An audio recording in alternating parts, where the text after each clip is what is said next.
Tension లా అందరూ అలాగున్నారు. ఈరోజు event వచ్చేసి ఎక్కడో కాదండి మన పాడేటి దగ్గర. లేట్ చేయకుండా ప్రాపర్టీ అయితే కట్టుకుని ఈవెంట్ అయితే స్టార్ట్ అయిపోయాము. వెళ్లే దారిలో బాగా ఆకలేస్తుందని చెప్పి స్నాక్స్ అయితే కొనుక్కున్నాను. అయినా సరే సరిపడని చెప్పి లాలిపాప్ చప్పరించాను. పాడేటి దగ్గరలో ఎంవర్ టెంపుల్ అయితే ఉంటుంది. పాడేటి సరే ఈవెంట్ వచ్చిన ప్రతిసారి తెల్ల ధర్మం పెట్టుకుని అయితే వెళ్తాము. ఈ టెంపుల్ ఎవరో తెలుసో కామెంట్ చేయండి. అలా పాడేరు వచ్చేసరికి మా సత్యమాయ అయితే కనిపించాడు. ఈ లోపు మా అజయ్ తమ్ముడికి అయితే వాష్రూమ్ వస్తుందంట. మా సత్యమాయ అయితే మంచి ప్లేస్ ఉంది అన్నాడు. సరే అయితే పదండి వెళ్దామని చెప్పి అన్నాను. అలా అన్నాను లేదో పాడేడు కొన్నం తగ్గించాడు. అలా స్లోగా ఈవెంట్ దగ్గరకు వచ్చి ప్రాపర్టీ దించేసుకున్నాము. పాడేడు సరే అయితే ఈవెంట్ స్టార్ట్ అవ్వక ముందు ఫుడ్ అయితే పెట్టేస్తారు. అలా లైట్ ఫుడ్ అయితే తగిలించాము. ఈ లోపు ఈవెంట్ కూడా స్టార్ట్ అయిపోయింది. ఈ రోజు టీమ్స్ వచ్చేసి మన టీమ్, ఒక బాయ్స్ టీమ్, ఇంకో 5+5 టీమ్ కూడా ఉంది. యాంకర్ వచ్చి మన ప్రీతి గారు. మా వాస్ అనేది ఈ అమ్మాయి కోసం అలా చూసుకుని ఉండిపోతున్నాడు. మనోడు యాంకరింగ్ అయితే ఎరక్కుమేస్తున్నాడు. మనోడు డాన్స్ చేస్తున్నాడు లేదా స్టేజ్ క్లీన్ చేస్తున్నాడో తెలియట్లేదు. స్టేజ్ దగ్గర బాబు అంటే వాడు చూడండి ఎలా దిగాడు. ఇలా కూడా దిగాలని చెప్పి నాకు ఇప్పుడు తెలిసింది. మనోడికి ముడికి అయితే దెబ్బ తగిలింది. అయినా సరే ఆకలి డాన్స్ అయితే చేస్తున్నాడు. వాడి కష్టాన్ని గుర్తించాను ఒక లైక్ అని ఫాలో చేస్తాను అనుకుంటున్నాను. ఈ వీడియో చూసా కూడా మీకు నవ్వు రాకపోతే ఇప్పుడు నన్ను అన్ఫాలో చేసేయండి.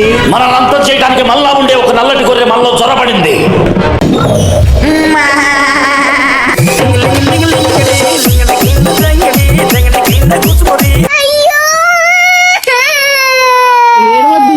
ఈ అమ్మాయి చేసిన డాన్స్ ఎవరికి నచ్చిందో కామెంట్ చేయండి. వీడు చూడండి ఎలా చూస్తున్నాడు.